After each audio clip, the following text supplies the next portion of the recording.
যিনি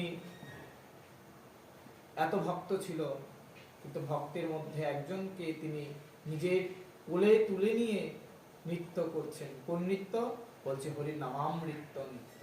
হরি নাম বদনে উচ্চ স্বরে গাইছেন, আর গৌর হরি আমার ভক্ত ভাবাবেশ হয়ে অঙ্গীকার করে ভক্তকে কোলে নিয়ে হরি নাম করতে করতে ভক্তের জন্য ক্রন্দন করছেন। জগতে তো এত ভক্ত ছিল, তাদের নেয়নি কেন?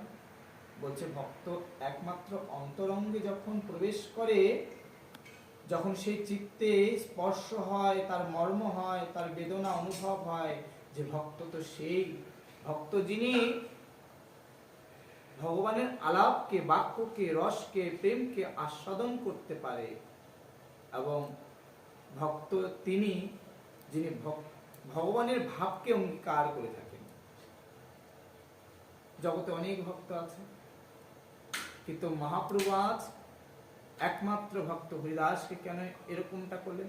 বলছেন তিনি শুধু নিজের জন্য হরিনাম করতেন না, জগৎকে, জগতের জন্য, এই বিশ্ব ব্রহ্মাণ্ড যিনি সৃজন করেছেন, যিনি এই বিশ্ব ব্রহ্মাণ্ডের মালিক, তাদের তো করতেন দেবলোক, ইন্দ্রলোক, সূর্যলোক, নরলোক, পৃথিবী, যা কিছু সৃজন হয়েছে সবার জন্য তিনি নাম লক্ষ্য করে তাদের জন্য আবার বেশি বেশি করে নাম করতেন। তাই গৌর হরি।